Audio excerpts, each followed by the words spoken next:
Assalamualaikum warahmatullahi wabarakatuh.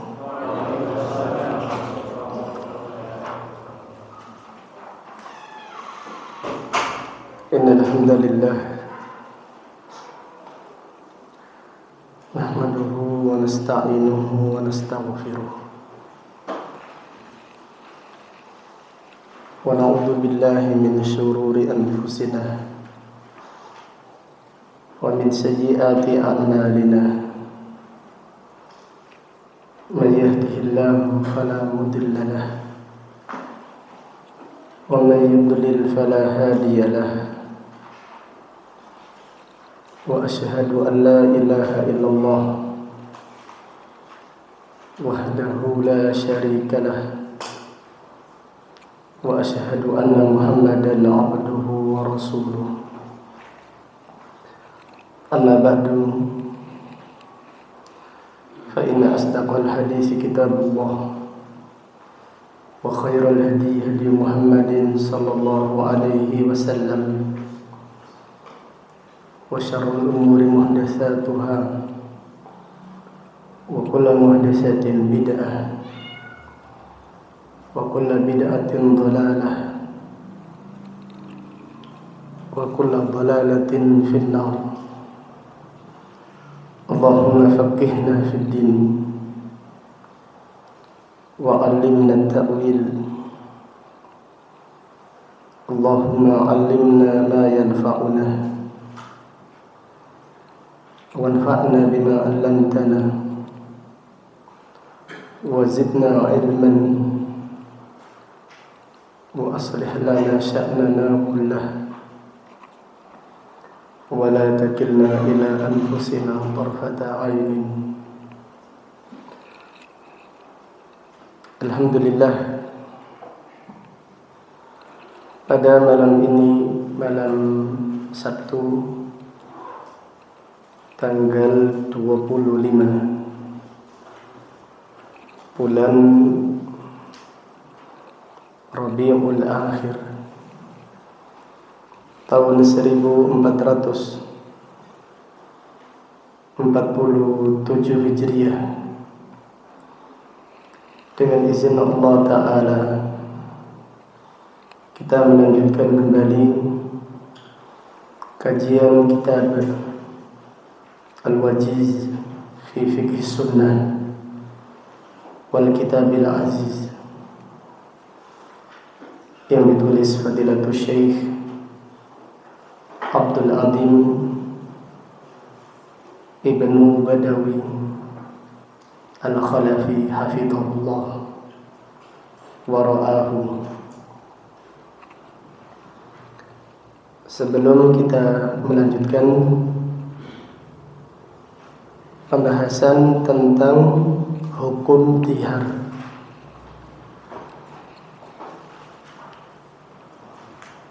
terlebih dahulu kita mengingatkan beberapa hal yang penting di dalam menghadapi cuaca yang sangat panas akhir-akhir ini.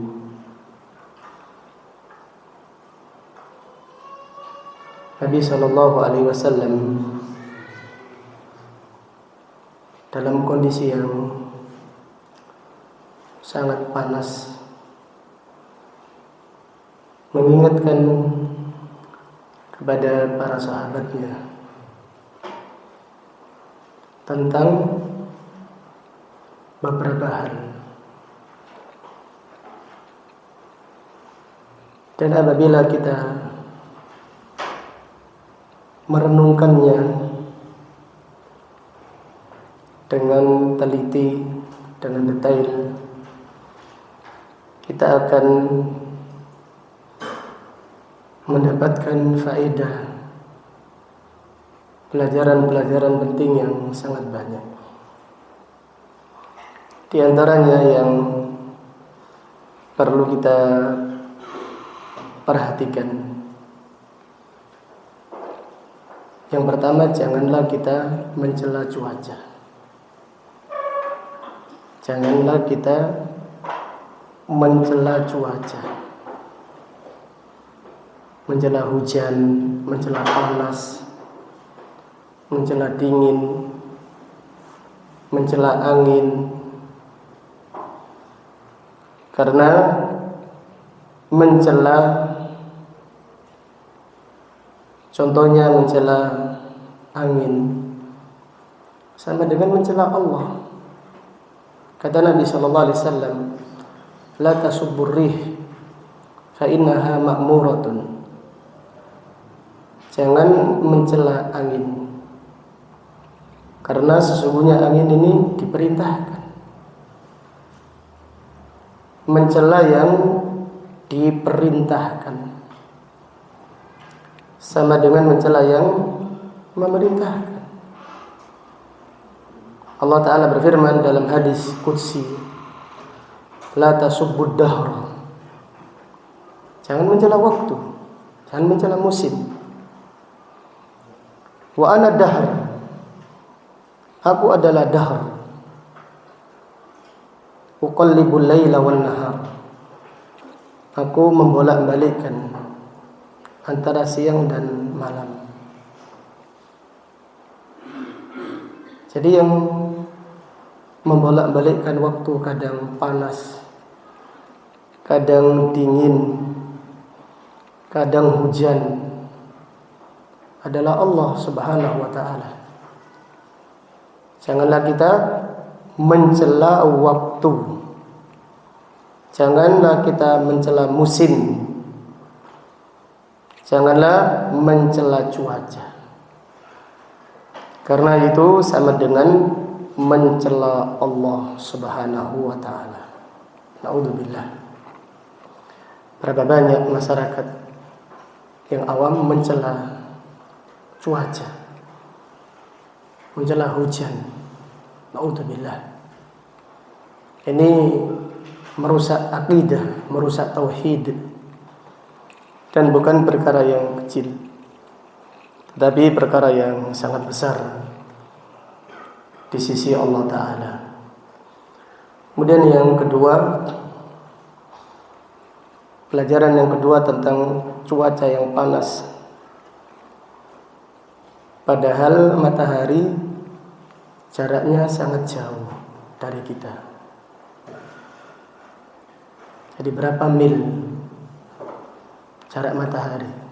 Ada yang mengatakan 93 juta mil. 1 mil itu 1,5 kilo.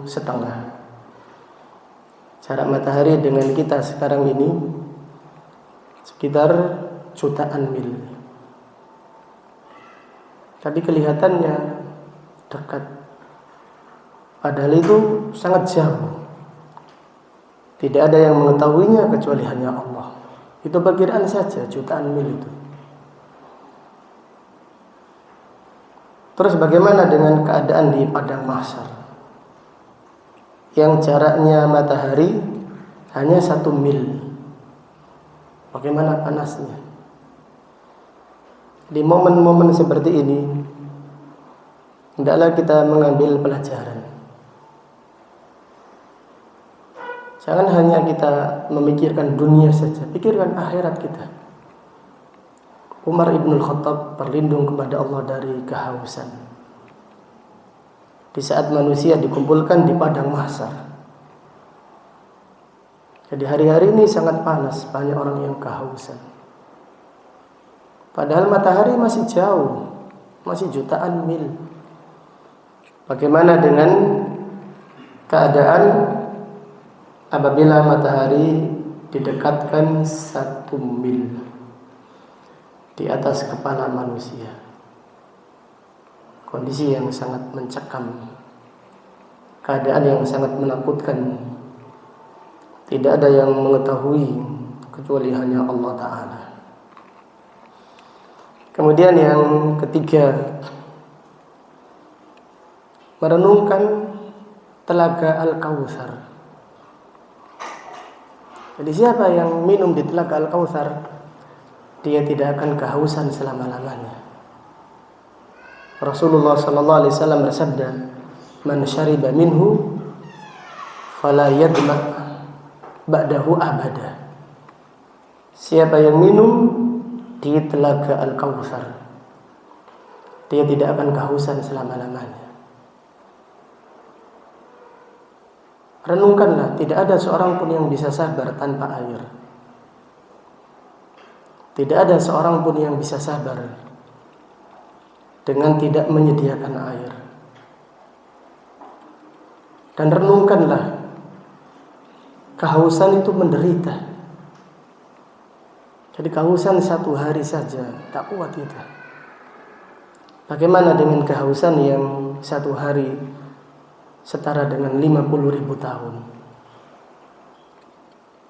Jadi menderita sekali keadaan manusia. Kehausan 50.000 tahun. Orang-orang yang beriman diizinkan minum di telaga Al-Kautsar. Jadi yang diizinkan minum di telaga Al-Kautsar ada beberapa golongan. Yang pertama adalah orang yang bertauhid, orang yang tidak mencampur imannya dengan kesyirikan.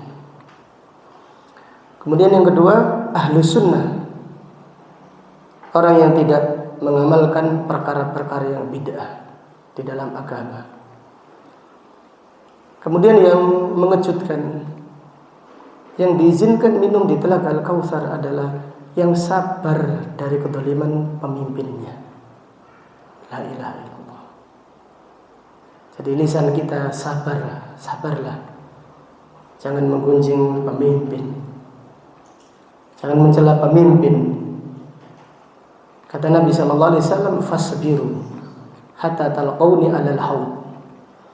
Sabarlah sampai kalian bertemu denganku di telaga Al-Kautsar.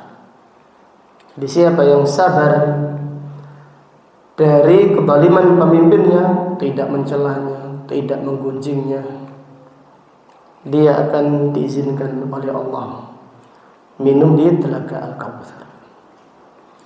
Kemudian faedah yang keempat, panasnya neraka jahanam. Tidak ada bandingannya dengan panasnya dunia. Jadi wilayah yang paling panas di mana? Di Iran. Ada wilayah di Iran tidak ada penduduknya, mencapai 73 derajat Celcius. Sangat panas. Tetapi itu tidak ada bandingannya dengan neraka jahanam. Kalau kita tidak sabar dengan panasnya dunia, maka janganlah kita sabar dengan panasnya neraka jahanam. Oleh karena itu sabarlah menuntut ilmu. Sabarlah istiqamah di atas tauhid dan di atas sunnah. Karena pada hakikatnya hidup di dunia hanyalah sebentar saja. Apabila tiba waktunya, kita semuanya nanti akan menghadap Allah Ta'ala. فَإِذَا جَاءَ أَجَلُهُمْ لَا يَسْتَأْخِرُونَ سَاعَةً وَلَا يَسْتَقْدِمُونَ. Apabila ajal mereka telah tiba, tidak akan dimajukan dan tidak diakhirkan walaupun sesaat saja. Wallahu ta'ala alam. Demikian renungan singkat, semoga bermanfaat bagi kita semuanya. Amin ya rabbal alamin. Kita lanjutkan bab zihar, yaitu suami berkata kepada istrinya, "Kamu aku anggap seperti ibuku." Tujuannya untuk menceraikan istri.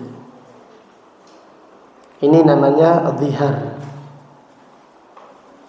Zihar hukumnya haram.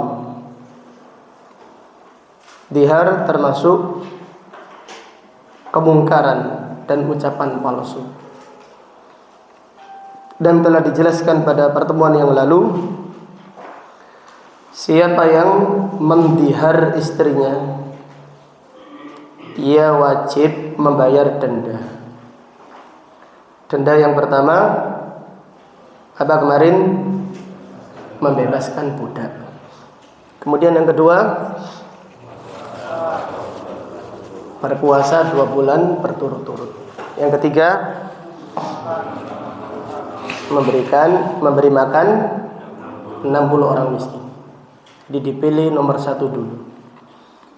Kalau tidak bisa nomor 1, baru nomor 2. Tidak bisa nomor 2, baru nomor 3. Kita baca keterangan penulis. Wa man dhahara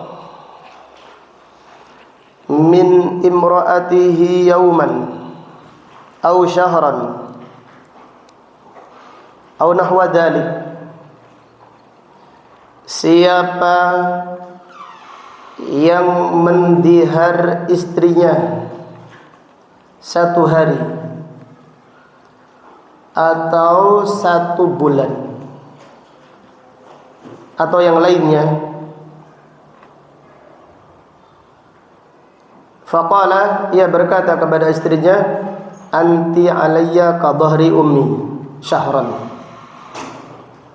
Contohnya, suami berkata kepada istri, misalnya, engkau aku anggap seperti punggung ibuku selama 1 bulan. Fahuwa mudahirun. Suami tersebut dihukumi mendihar istrinya. In barra biyaminihi fala syai'a alaihi. Kalau dia menunaikan sumpahnya, maka tidak ada denda baginya. Wa in asabaha qabla al-muddah allati sammaha lazimatuhu kafaratu dhihar. Tetapi apabila suami mengumpuli istri sebelum selesai masa diharnya, sebelum tiba waktunya, contohnya baru 1 pekan, suami tersebut sudah tidak tahan, akhirnya dia mengumpuli istrinya. Apa yang diwajibkan bagi suami tersebut? Dia diwajibkan membayar apa? Kafarah, membayar denda. Mana dalilnya? An Salamah ibni Sakhr al-Bayadi, dari Salamah ibni Sakhr al-Bayadi, qala, ia berkata, kuntu imra'an astakthiru minan nisa. Salamah berkata, aku adalah seorang laki-laki yang banyak berhubungan badan dengan istri. La ara rajulan kana yusibu min dzalika ma usibu. Aku tidak melihat orang lain melakukan seperti apa yang aku lakukan. Jadi aku ini adalah orang yang banyak hubungan badan. Jadi aku banyak menggauli istriku. Falamma dakhala Ramadan dhahartu min imraati hatta yansalikha Ramadan. Ketika datang bulan Ramadan, ia mendihar istrinya selama 1 bulan sampai selesai Ramadan. Jadi karena Salamah ini suka sekali hubungan badan, ia khawatir ketika puasa mengumpuli istrinya di bulan Ramadan. Akhirnya dia mendihar istrinya selama Ramadan supaya menguatkan dirinya untuk tidak menggauli istri. Ini yang diinginkan oleh Salamah ibni Sakhr al-Bayadi. Dia berkata kepada istrinya, "Wahai istriku, kamu saya anggap seperti ibuku selama bulan Ramadan." Berarti dia hukumnya telah mendihar istrinya. Maka dia tidak boleh mengumpulinya. Dia tidak boleh mengumpuli istri walaupun di malam hari. Fabainama hiya tuhaddithuni dzata lailatin in kashafa li minha syai'un. Pada suatu hari atau pada suatu malam ketika istriku ngobrol dengan aku, tiba-tiba tersingkap salah satu anggota badannya dan nampak bagiku. Jadi di malam hari, jadi kalau dia tidak mendihar istrinya, dia dibolehkan mengumpuli istrinya di malam hari di bulan Ramadan. Tetapi karena dia sudah mendihar istrinya, maka dia tidak dibolehkan mengumpuli istrinya di malam hari. Tetapi ketika itu tersingkap sebagian aurat istrinya. Fawathabtu 'alaiha fawaqatuha, aku pun melompat langsung. Jadi dia tidak kuat, jadi melompat dia. Hah? Iya. Dia langsung mencolot, melompat dan mengumpuli istrinya. Jadi aku tidak kuat sudah, karena enak-enak ngobrol, tiba-tiba nampak sebagian anggota badan istriku. Aku pun melompat, aku tidak kuat dan aku mengumpulinya. Falamma asbahtu ghadawtu ala qaumi fa akhbartuhum khabari. Ketika tiba waktu pagi, aku mendatangi kaumku dan aku ceritakan kepada mereka kejadianku. Jadi di pagi hari ketika orang-orang sedang berkumpul, aku ceritakan kejadian yang menimpaku. Demikian. Aku adalah orang yang paling tidak kuat melihat istri. Setiap melihat istri aku mengumpulinya. Aku ingin berhubungan badan dengannya. Ketika datang bulan Ramadan, aku khawatir tidak bisa berpuasa. Aku khawatir mengumpuli istriku di siang hari, sehingga aku pun mendiharnya selama 1 bulan. Tetapi tadi malam ketika aku ngobrol dengan istriku, salah satu auratnya tersingkap. Aku pun mengumpulinya. Faqultu lahum saluli Rasulullah sallallahu alaihi wasallam. Aku berkata kepada mereka, tanyakan kepada Nabi sallallahu alaihi wasallam tentang kondisiku ini, tentang keadaanku. Apakah konsekuensi hukum yang akan aku lakukan? Faqalu ma kunna naf'alu. Mereka berkata, kita tidak mau. Kamu yang salah kok kita yang suruh bertanya. Tanya UTW gitu mereka. Saya tidak mau kita. Tanyakan sendiri. Idan yunzilu alaina fi kitaban aw yakuna fina min Rasulillah sallallahu alaihi wasallam qaulun fayabqa alaina aruhu. Walakin sawfa nusallimuka bijariratika. Mereka berkata, Kalau kita yang bertanya, dikhawatirkan Allah menurunkan kitab tentang kita. Allah menurunkan ayat tentang kita, padahal kita tidak melakukannya. Atau Nabi sallallahu alaihi wasallam menyalahkan kita. Fayabqa alaina aruhu, dan aibnya akan selalu melekat pada diri kita. Padahal ini kalau dilakukan tidak mungkin. Jadi sekiranya mereka bertanya, tidak mungkin Nabi sallallahu alaihi wasallam mencela mereka.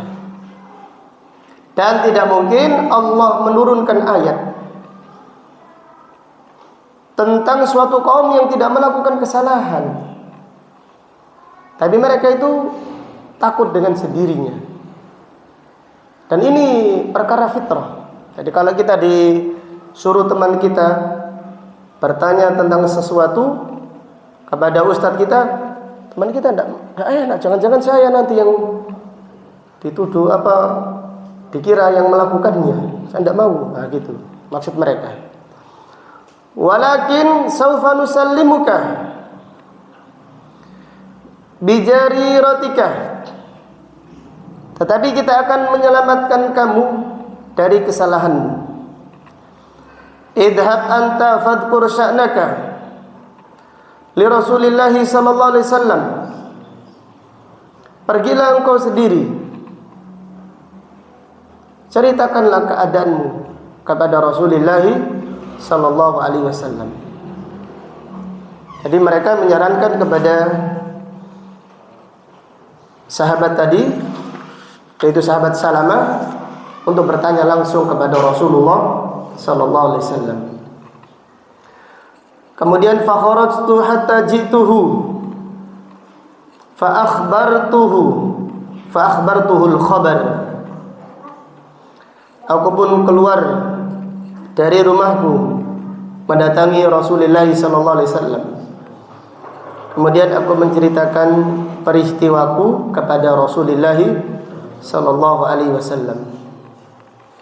Faqala Rasulullah sallallahu alaihi wasallam, anta bidaka?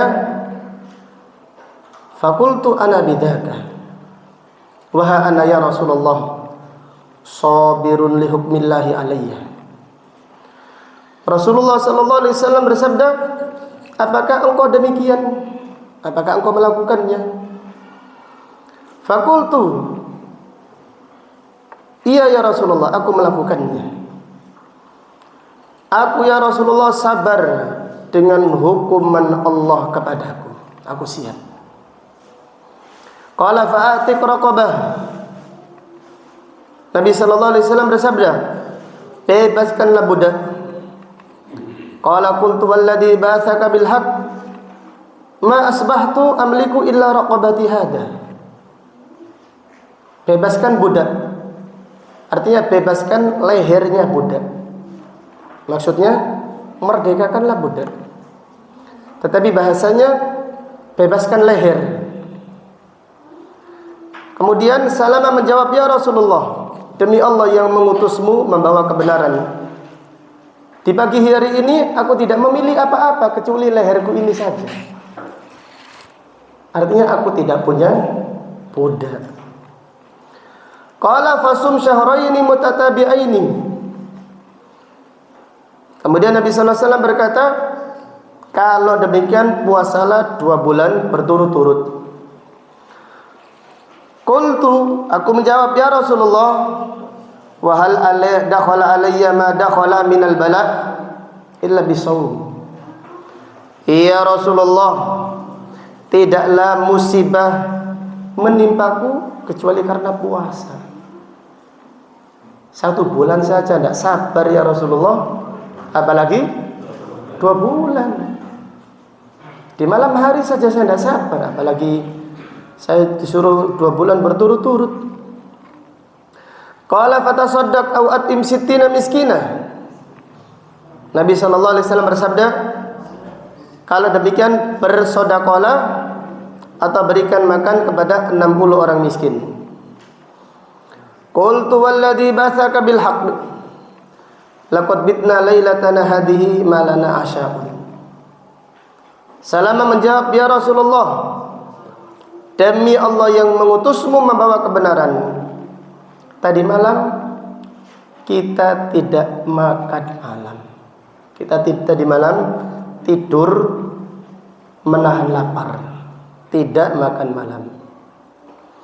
Qala fadhhab ila sahibi sadaqati Bani Zuraik faqul lahu falyadfa'ha ilaika wa at'im sittina miskina wantafi bi baqiyatiha.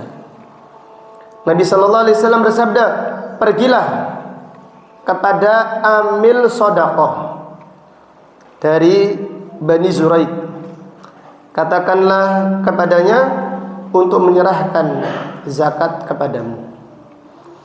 Dan berikanlah makan kepada orang miskin. Adapun sisanya manfaatkan kamu untuk keluargamu." Asyahid, sisi pendalilan dari hadis ini, anna Nabi sallallahu alaihi wasallam lam yungkir alaihi diharahu. Nabi sallallahu alaihi wasallam tidak mengingkari diharnya. Wa innama ankara masahu zaujatahu qabla al-ajal. Tetapi Nabi sallallahu alaihi wasallam mengingkari karena sahabat Salamah mengumpuli istrinya sebelum selesai batasan waktunya.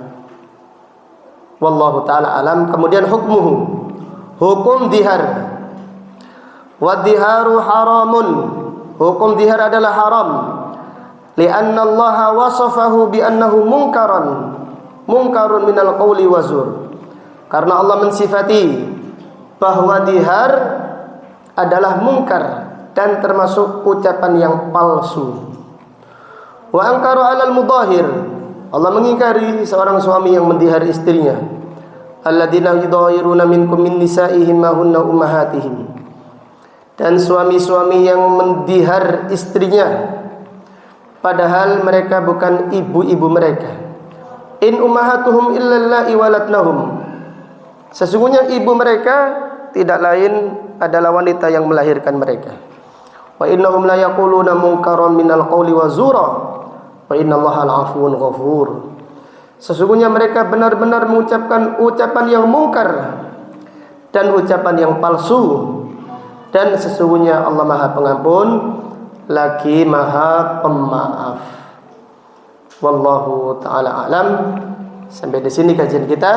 Insyaallah akan kita lanjutkan setelah sholat Isya tentang fikih talak. Jazakumullahu khairan. Subhanakallahumma bihamdik asyhadu an la ilaha illa anta astaghfiruka wa atubu ilaik. Assalamualaikum warahmatullahi wabarakatuh. Wa min sayyiati a'malina may yahdihillahu fala mudilla lahu wa may yudlil fala hadiya lahu. Wa asyhadu an la ilaha illallah wahdahu la syarika lah wa asyhadu anna Muhammadan abduhu wa rasuluh. Amma ba'du. Sebelum kita memasuki bab at-talaq, bab cerai, apabila ada pertanyaan saya persilahkan. Kalau tidak ada, kita langsung membaca bab at-talaq. Monggo ada pertanyaan, silahkan. Tentang masalah dihar atau bab-bab yang sebelumnya, silahkan. Ada yang belum paham, silahkan Pak Rizal. Ya.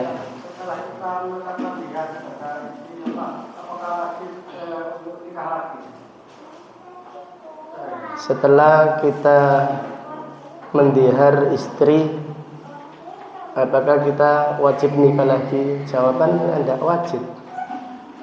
Tidak ada. Cukup membayar denda saja. Setelah dihar, kita diwajibkan membayar denda. Dendanya membebaskan budak atau berpuasa 2 bulan berturut-turut atau memberi makan 60 orang miskin. Cukup sekali saja. Tidak memberi makan 60 orang miskin 3 kali. Demikian. Wallahu a'lam. Ya. Dia melihat berarti dia itu masih melihat aurat istri. Iya. Jadi sahabat tadi melihat aurat istrinya. Jadi pertanyaan, apakah orang yang mendihar istrinya masih dibolehkan melihat aurat istrinya? Dibolehkan. Dan suami dibolehkan melihat aurat istri. Istri dibolehkan melihat aurat suami. Tidak mengapa. Yang dilarang bagi orang yang mendihar istrinya adalah perhubungan badan untuk bercumbu, permesraan, ini tidak diboleh. Tapi kalau melihat auratnya tidak mengapa. Wallahu a'lam. Ada yang lain? Ya Pak Ibrahim. Zihar itu berlaku terhadap suami terhadap istri. Kalau sebaliknya gimana? Istri yang mengatakan seperti itu. Iya. Tihar berlaku dari istri kepada suami. Apa dari suami kepada istri? Sekarang dibalik, apakah istri kalau mengatakan kamu tak anggap seperti bapakku? Iya. Tidak berlaku. Istri walaupun menceraikan suaminya 1000 kali tidak jatuh apa-apa. Jadi cerai itu bukan di tangan istri. Dihar juga bukan di tangan istri. Ilak juga. Jadi ilak, suami yang bersumpah tidak mengumpuli apa? Istri tidak ada. Tidak berlaku. Sekiranya istri mendihar suaminya, suaminya dibolehkan mengumpuli istrinya. Demikian. Wallahu a'lam. Ada yang lain? Ya.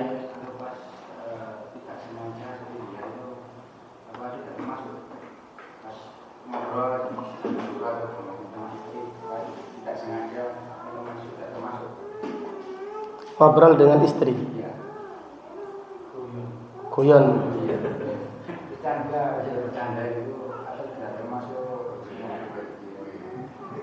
Bercanda apa ini?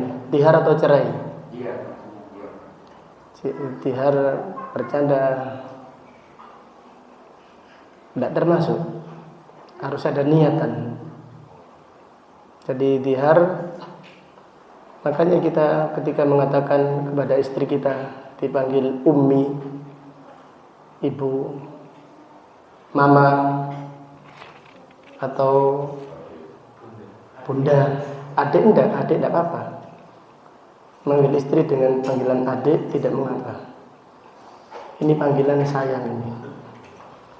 Bunda, ibu, ummi, mama, ini tidak termasuk dihar karena tidak ada niatan seperti itu.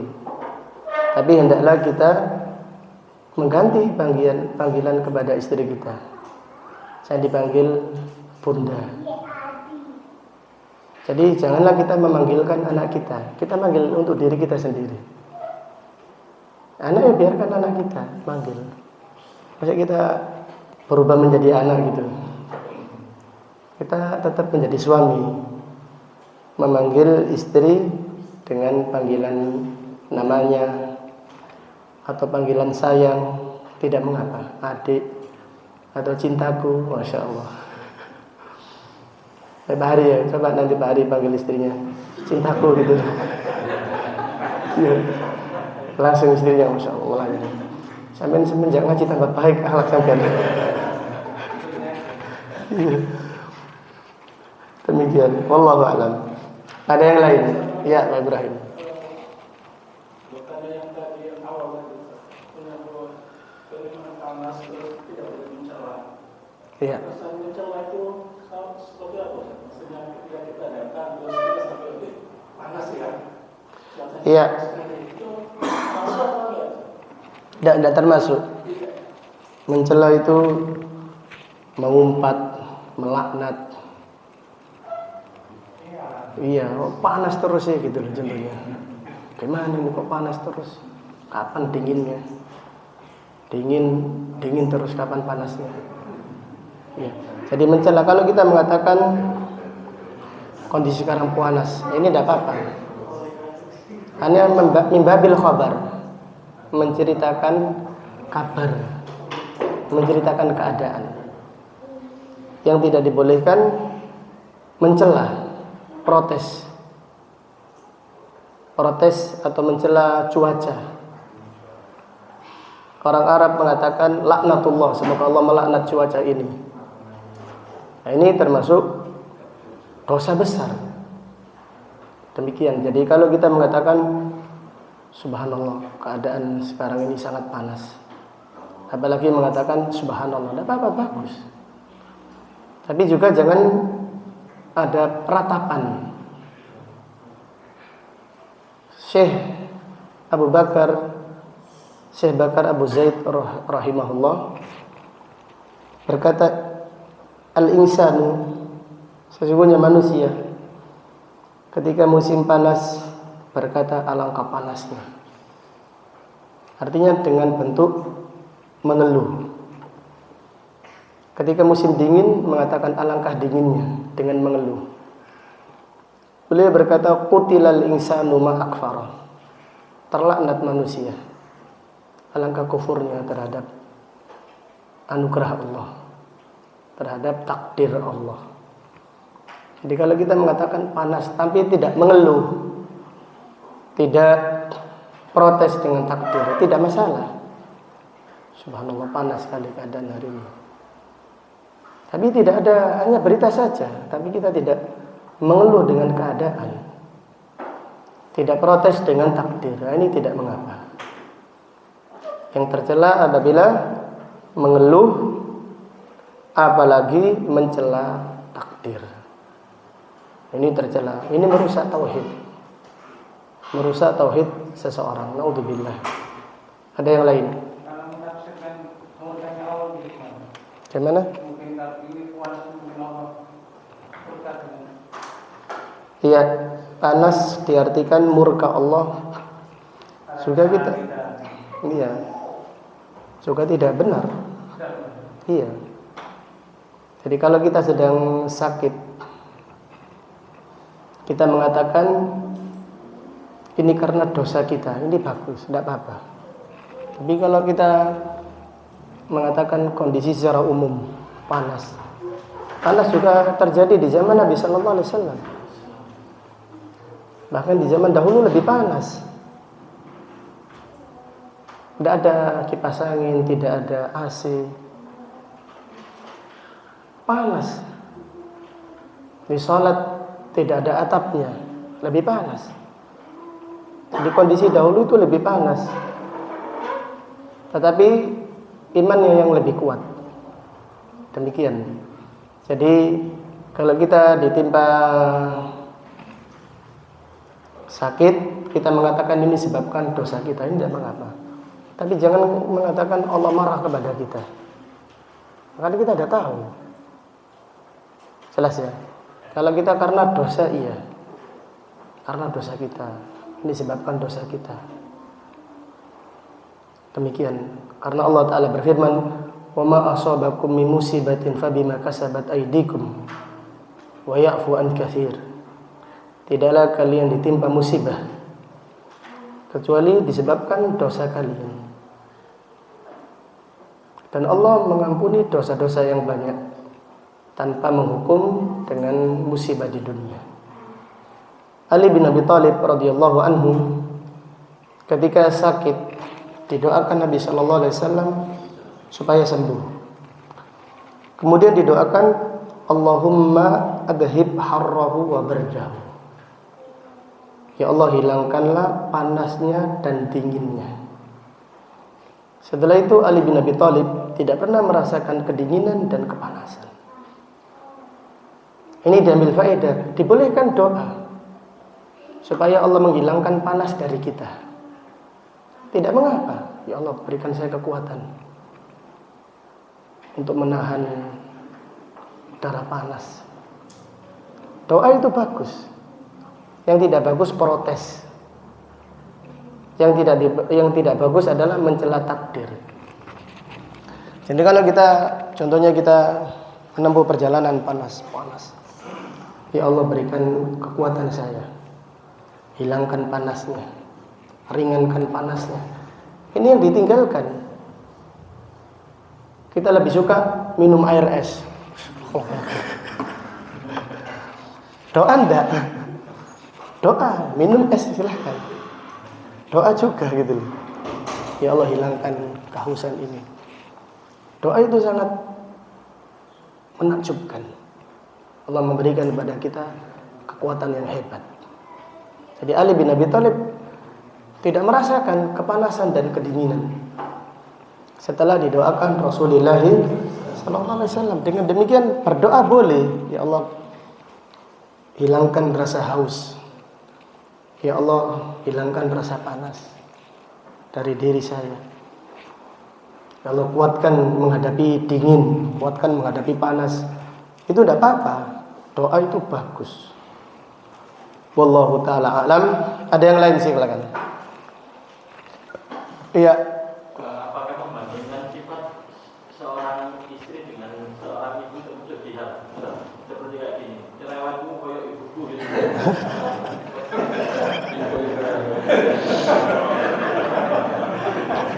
Iya.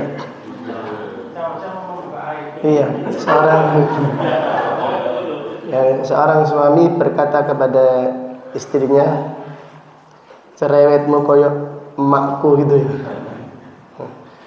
Ini tidak bagus juga. Ini sudah mencela istri sekaligus mencela ibu. Iya. Ya double lamben. Ya sabar, kita nasihati istri kita. Iya. Memang istri itu gitu, cerewet. Minta ampun cerewetnya. Luar biasa. Karena kata-kata yang ada di otak seorang wanita itu lebih banyak. Lebih banyak sehingga ngomong terus, cerewet, ceriwis. Iya. Jadi kita mengimbanginya, kita nasihati, kita menghibur. Demikian. Jangan mengatakan cerewetmu seperti ibuku, atau malah kita mengatakan cerewetmu kayak ibumu. Wah, ini tambah double. Demikian. Wallahu a'lam. Jadi lebih utama dihindari kalimat-kalimat yang seperti itu. Karena kalau menyakiti saja itu gampang. Ini orang-orang kadang-kadang mengatakan sesuatu hanya untuk menyakiti. Naudzubillah. Jadi hendaklah kita mendidik istri kita dengan akhlak yang mulia supaya dijadikan contoh. Wallahu taala alam. Sampai di sini kajian kita, insyaallah akan kita lanjutkan pada materi berikutnya. Kita membahas bab talaq. Jazakumullahu khairan, barakallahu fikum. Subhanakallahumma bihamdik, asyhadu an la ilaha illa anta, astaghfiruka wa atubu ilaik. Wa sallallahu ala nabiyyina Muhammad wa ala alihi wa sahbihi wa sallama taslima. Alhamdulillahi rabbil alamin. Assalamualaikum warahmatullahi wabarakatuh.